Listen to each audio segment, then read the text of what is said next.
जय श्री श्याम भक्तों, कार्तिक का पावन महीना चल रहा है और इस पावन महीने में हम कुछ भी दान पुण्य कथा श्रवण वगैरह करते हैं, उसका हमें करोड़ों गुना फल की प्राप्ति होती है। आज हम कार्तिक महीने के 22वें अध्याय का पाठ का स्मरण करेंगे। बोलिए विष्णु भगवान की जय। इससे पहले हम भगवान का कुछ नाम का स्मरण करेंगे।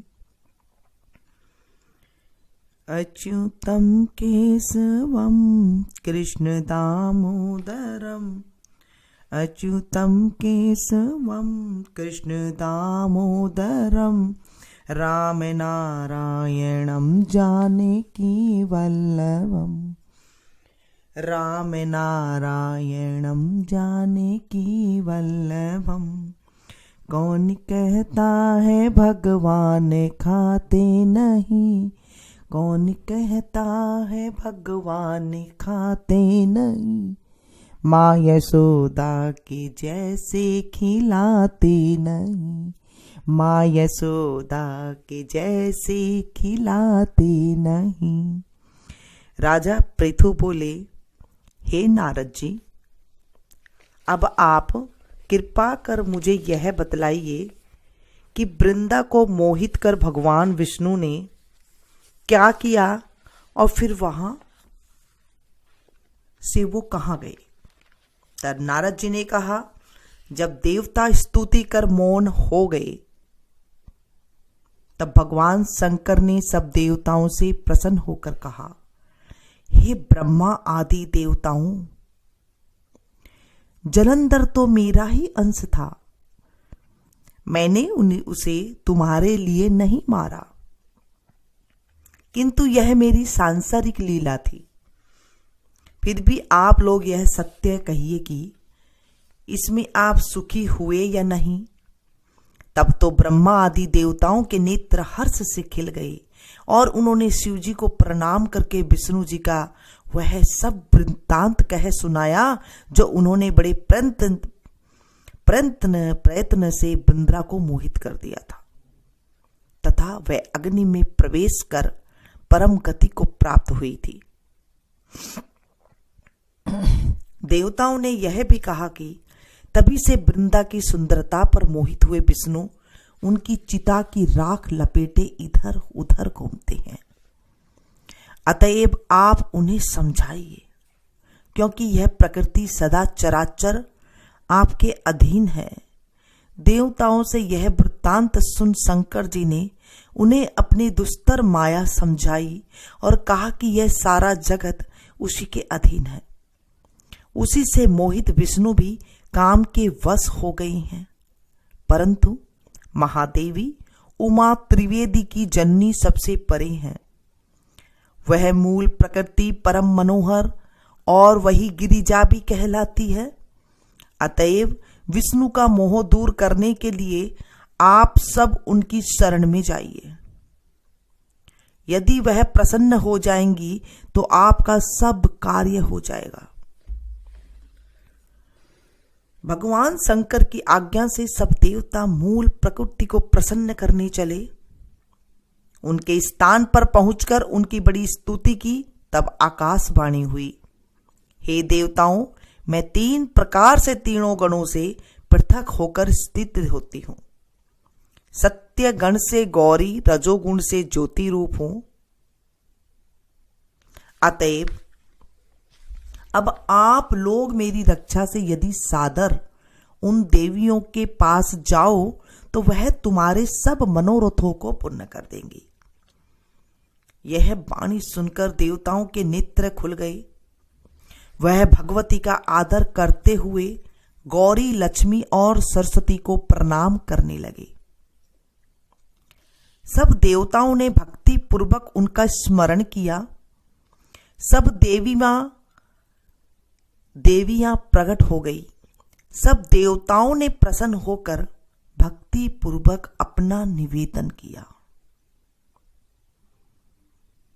देवियों ने कुछ बीज देकर कहा, इन्हें ले जाकर दे दो, तुम्हारे सब कार्य सिद्ध हो जाएंगे। ब्रह्मा आदि देवता उन बीजों को लेकर भगवान विष्णु के पास गए और उन्हें वृंदा की चिता भूमि में डाल दिया। उससे धात्री, मालती और तुलसी प्रकट हुई। भगवान विष्णु ने ज्यों ही उन स्त्री रूप वाली वनस्पतियों को देखा, वह उठ बैठे। काम सख्त चित्त से मोहित हो उनसे याचना करने लगे। धात्री और तुलसी ने उनसे प्रीति की। विष्णु जी सारा दुख भूलकर देवताओं से नमस्कृत होकर अपने लोक में चले गए। अब वह पूर्ववत सुखी होकर भगवान शंकर का स्मरण करने लगे। यह आख्यान शिव जी की भक्ति देने वाला है। बोलिए विष्णु भगवान की जय। आज हमने 22वें अध्याय का पाठ का स्मरण किया है और हम कार्तिक की अब कथा सुनेंगे। आज है गोपाष्टमी। गोपाष्टमी के दिन हमें भगवान श्री कृष्ण के नाम से गौ माता की पूजा करनी चाहिए। गौ माता की सेवा करने से 36 करोड़ देव देवता हमारे ऊपर प्रसन्न होते हैं। आप चाहें तो आज के दिन व्रत कर सकते हैं। गोपाष्टमी की कथा किस तरीके से विधि विधान के साथ पूजा करनी चाहिए, बिल्कुल सरल तरीके से आज सुबह 7 बजे आप लोगों के पास कथा आ गई है, आप लोग देख सकते हैं। अब हम कार्तिक की कहानी सुनेंगे। एक ब्राह्मण ब्राह्मणी थे। वे 7 कोस गंगा जमुना नहाने जाया करते थे। ब्रह्माणी बहुत थक जाती थी।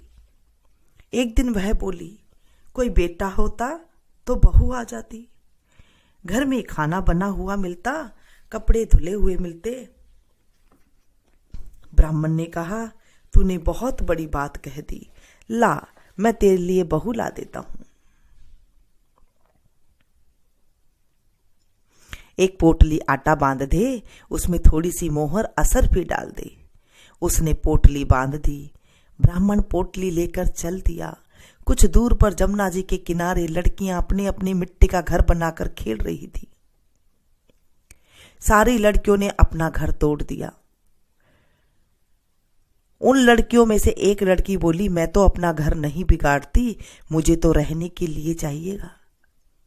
ब्राह्मण को वही लड़की मन भा गई। वह अपने मन में सोचने लगा कि यह तो एक समझदार सी लड़की है। वह उसके पीछे पीछे उसके घर के लिए हो लिया। जब वह घर पहुंची तो बेटी ब्राह्मण बोला, मैं भूखा हूं, अपनी माँ से पूछ ले कि मेरे लिए 4 रोटी बना देगी का। कार्तिक का महीना है, मैं किसी के घर की रोटी नहीं खाता हूं, मेरे पास यह आटा है, अपनी माँ को दे दो और अपनी माँ से कह दो कि आटा छान लेगी। लड़की ने कहा, अच्छी बात है बाबा। कहकर उसने अपनी माँ से कहा, माँ बाहर बाबा बैठा है, उसकी रोटी बना दो और आटा छान लेना। उसने आटा छाना तो उसमें से मोहर असर भी निकली। वह बोली, जिसके आटे में इतनी मोहर असर भी है, उसके घर में न जाने कितनी होगी। जब बाबा रोटी खाने बैठा तो लड़की की माँ बोली, बाबा तुम कहां जा रहे हो? ब्राह्मण बोला, मैं अपने लड़के की सगाई करने जा रहा हूं।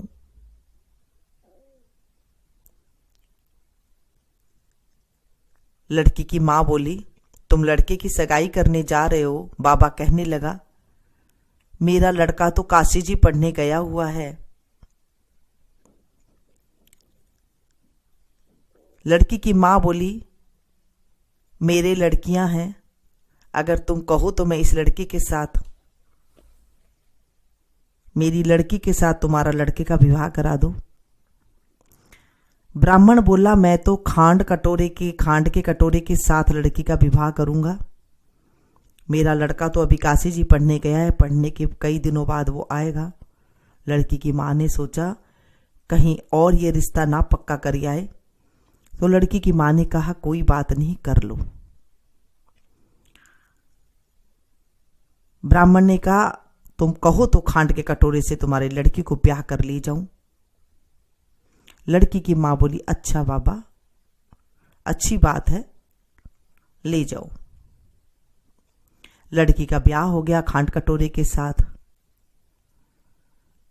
ब्राह्मण लड़की को ब्याह कर ले आया और बोला, रामू की मां, किवाड़ खोल कर देख, मैं तेरे लिए बहू लाया हूं।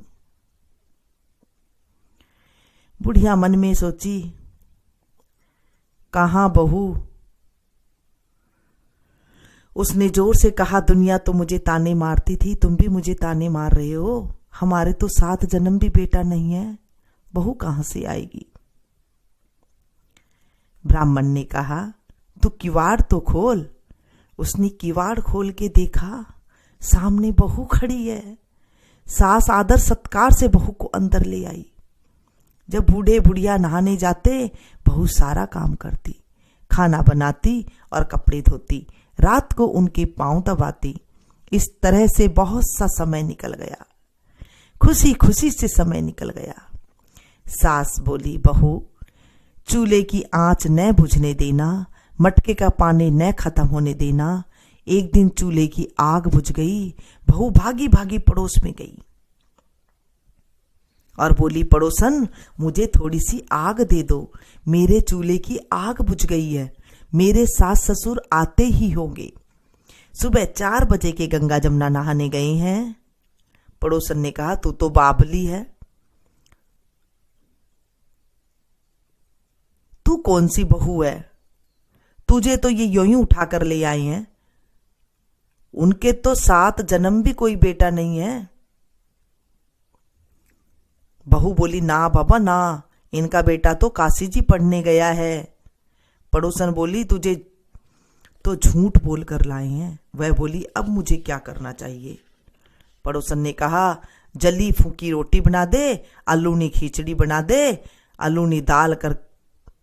अनूठी दाल करके खीर की कड़छी दाल में और दाल की कड़छी खीर में डाल दे। उसको पड़ोसन की सीख लग गई। उसने ऐसा ही किया। जब सास ससुर आए तो उसने न तो उनका आदर सत्कार किया और न ही उनके कपड़े धोए, बस खाना लगा दिया। सास बोली, बहू, ये क्या है? ये तो जली फूकी रोटी है, अनूठी दाल है, आलूनी खिचड़ी है। बहू बोली, यही खा लो सासू जी, तुम एक दिन खा लोगी तो कुछ न होगा, मुझे तो जीवन भर ही अनूठी रहना है। सासू बोली, बहू को तो आज पड़ोस की सीख लग गई, वह रात को सोई नहीं, भोले बाबा को याद करती रही। बहू सुबह भागी भागी पड़ोस में गई और बोली, अब मैं क्या करूं? पड़ोसन बोली, 7 कोठे की चाबी मांग ले।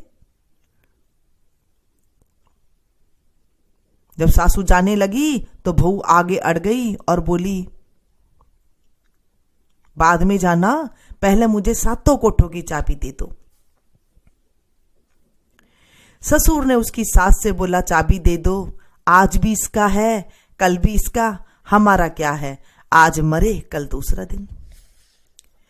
सास ससुर जाने के बाद बहू ने कोठे खोल कर देख लिया तो किसी में अन्न था, किसी में धन, किसी में बर्तन, किसी में कपड़े, अटूट भंडार भरे पड़े हैं। 7वां कोठा खोल कर देखा तो उसमें गणेश, लक्ष्मी, पीपर, पथवारी, कार्तिक के ठाकुर, राई, दामोदर, तुलसी जी का बिड़ला, 36 करोड़ देवी देवता विराजमान है। गंगा जमुना बह रही है, वहां पर एक लड़का माला जप रहा है। बहू ने उससे पूछा, तुम कौन हो? लड़का बोला, मैं तेरा पति हूं, किवाड़ बंद कर दे,